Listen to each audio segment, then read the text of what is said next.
परिवार का वो रिश्ता रहता है दोस्तों, जिन्हें बड़े इज्जत से और विश्वास के साथ संभालना चाहिए। लेकिन इसमें से कुछ इंसान हमारे हिंदुस्तान में ऐसे होते हैं जो कि लोभ और लालच में पड़ जाते हैं और अपने परिवार की इज्जत नहीं करते हैं और कुछ ऐसे गलत कदम उठा लेते हैं जिसके कारण एक इंसान की मौत हो जाती है। कुछ इंसान सलाखों के पीछे पहुंच जाते हैं। आज एक ऐसी ही सच्ची घटना लेकर आया हूं दोस्तों, जिसको सुनने के बाद इंसानों को अपने कानों पर विश्वास नहीं होगा। नमस्कार, जय हिंद दोस्तों, कैसे हैं आप सभी लोग। आशा करता हूं आप सभी लोग अच्छे होंगे और एक बार फिर स्वागत है कहानी आपकी मेरे इस यूट्यूब चैनल में। दोस्तों, आज की जो सच्ची घटना मैं सुनाने वाला हूं वह है राजस्थान प्रदेश की। और राजस्थान प्रदेश के पास में एक जिला लगता है भरतपुर, और भरतपुर के पास में एक कस्बा पड़ता है जिसका नाम रहता है नवदई।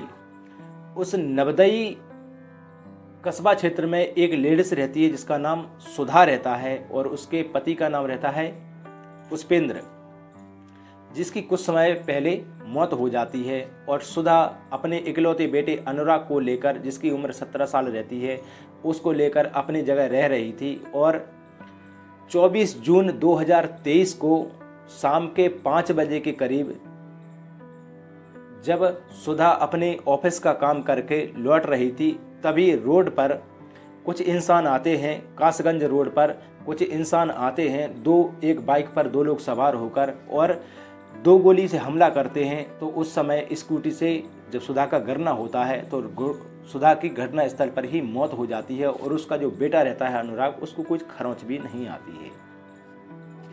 जब दोनों उस समय रोड के किनारे पड़े हुए थे दोस्तों, तो अगल बगल में जो लोग बाग रहते हैं वो उस समय वहाँ पर इकट्ठे हो जाते हैं। और इकट्ठे होने के बाद तो नज़दीकी पुलिस थाने में फ़ोन किया जाता है और पुलिस भी घटना स्थल पर जब पहुँचती है तो डेड बॉडी का जायजा करती है। तो उसमें से पता चलता है कि जो सुधा नाम की लेडीज़ है उसके शरीर पर 2 गोली लगी हैं, जिसकी घटना स्थल पर ही मौत हो गई है। अच्छा दोस्तों, इसके बाद पुलिस उस डेड बॉडी को हिरासत में लेने के बाद पोस्टमार्टम के लिए भेज देती है। और उसके बेटे अनुराग को पुलिस अपने पुलिस थाने ले जाती है। उससे पूछताछ करती है कि बेटा, तुमने किसी को पहचान पाया कि किसने तुम्हारी माँ की हत्या की है। वो लड़का कहता है कि सर, मैं हर दिन अपनी माँ को शाम को लेने के लिए जाता था। मेरी माँ बस से अपने ऑफिस से आती थी, लेकिन जो इंसान बाइक पर सवार लोग बैठ कर आए थे उन लोगों ने अपना चेहरा काले कपड़े से ढक रखा था। तो इसी के आधार पर दोस्तों पुलिस वाले अज्ञात 302 का मुकदमा अज्ञात लोगों के ऊपर दर्ज कर लेती है। किसके? अनुराग के कहने पर। पुलिस वाले दोबारा पूछते हैं कि बेटा, शायद आपको किसी के ऊपर शंका हो। तो लड़का वो बताता है कि हाँ सर, मुझे एक शंका है कि एक इंसान मेरी माँ की हत्या करवा सकता है। वह मेरा रिश्ते में चाचा ही लगता है, जिसका नाम रहता है मनोज चौधरी।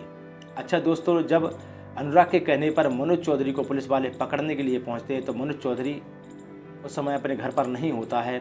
लेकिन 24 घंटे के बाद ही 25 मई 2023 को पुलिस उसके मोबाइल का CDR के द्वारा तहत जानकारी करके मनोज चौधरी को अरेस्ट कर लेती है। उसको थाने लाया जाता है। जैसे ही मनोज चौधरी जब पुलिस थाने पहुंचता है साथियों, तो पुलिस का ज़्यादा प्रभाव नहीं झेलता है। उसके साथ ही वो पूरा अपना कबूलनामा कबूल कर लेता है।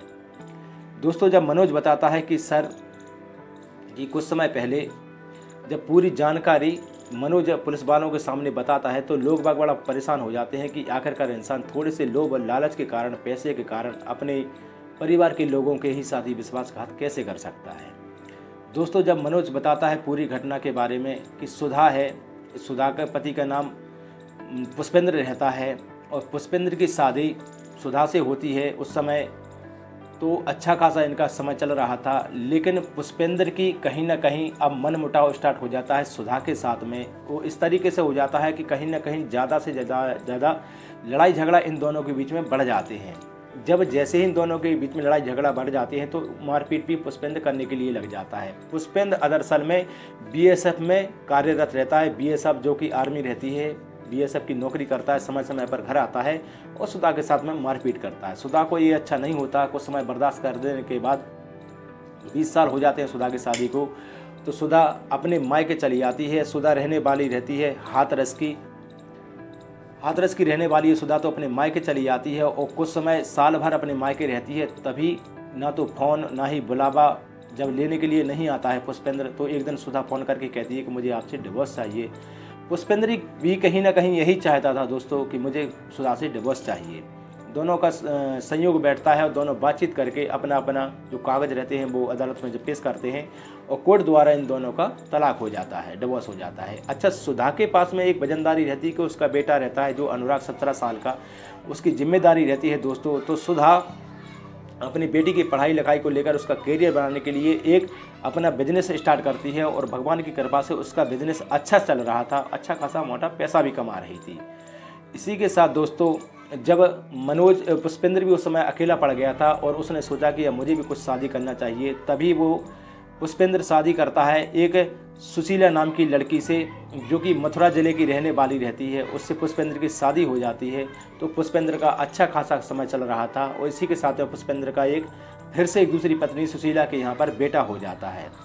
2 या 3 साल का समय जब बीतता है दोस्तों तो पुष्पेंद्र की मौत हो जाती है किसी घटना के कारण और पुष्पेंद्र की मौत हो जाती है। अब सुशीला नाम की जो लेडीज़ रहती है वह अकेली पड़ जाती है। इसी के साथ में उसका एक दोस्त भाई रहता है, छोटा भाई।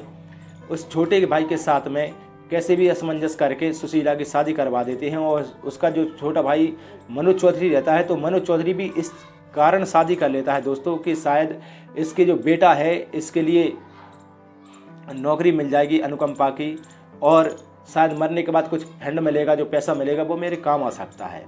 लेकिन दोस्तों जब कुछ नियति को मंजूर होता है तो उसमें कुछ अच्छा होता है, कुछ बुरा हो जाता है। इसी के साथ दोस्तों जब पुष्पेंद्र के मर जाने के बाद सुशीला की शादी हो जाती है उसके देवर के साथ में, और जब शादी हो जाती है उसके देवर के साथ में दोस्तों तो जब पहली किस्त आती है उसके फंड की सरकार द्वारा तो वह सीधे सुधा के खाते में चली जाती है। तो इसी बात को लेकर मनोज बड़ा तिलमिला जाता है और परेशान हो जाता है और एक दिन सुधा को फ़ोन करता है। सुशीला के कहने पर मनोज अपनी पत्नी के कहने पर सुधा को फ़ोन करता है कि मेरे पैसे लौटा दो। तभी वो कहती है कि नहीं, उतना ही हक तुम्हारा है इन पैसों पर, उतना ही हक मेरा है। जब पूरे पैसे आ जाएंगे तो मैं आधे पैसे तुम्हें लौटा दूंगी। अच्छा, मनोज का तो पूरा फोकस उन पैसों के ऊपर ही था कि उसने अपनी भाई की पत्नी से शादी की थी और एक बेटे को भी गोद ले लिया था। इसी कारण के साथ कुछ पैसा मिलेगा तो उस पैसे से उसका जीवन संवर सकता है दोस्तों। इसी के साथ में जब सुधा से पैसा मांगने के लिए प्रेशर करने लगा तो सुधा मानने के लिए तैयार नहीं होती है। तो इसी के साथ दोस्तों पुष्पेंद्र का जो छोटा भाई रहता है जिसके सुशीला के साथ शादी हो जाती है तो सुशीला मथुरा अपने भाई के घर पर पहुंचती है और इसका पति पहुंचता है। तो माधव और शिशुपाल नाम के जो सुशीला के 2 भाई रहते हैं इनको हायर किया जाता है 5 लाख रुपए देकर। मनोज चौधरी जो रहता है वह शिशुपाल को और माधव को 5 लाख रुपए देकर इनकी हत्या की सुपारी करता है। तभी 24 जून 2023 को शाम के टाइम सुशीला बस के द्वारा अपनी कंपनी से निकलती है, बस में बैठती है और बस से कासगंज के बस अड्डे पर पहुंचती है और बस अड्डे से उसका बेटा उसको लेने के लिए आया था, उसी कारण वो गाड़ी पर बैठी हुई थी। तभी माधव और शिशुपाल 2 गोली चलाते हैं और उसी समय घटना स्थल पर ही नीचे गिरने के बाद सुधा की मौत हो जाती है। इस पूरी घटनाक्रम का खुलासा जब मनोज चौधरी सबके सामने करता है तो बड़ा भौचक्का लगता है। लोग बाग बड़े परेशान हो जाते हैं कि इंसान को अगर कैसे भी कोई भी मसला हो इंसान का तो उसको बातचीत के जरिए सुलझाया जा सकता है, ना कि किसी हत्या करने से किसी भी शंका का समाधान नहीं होता है।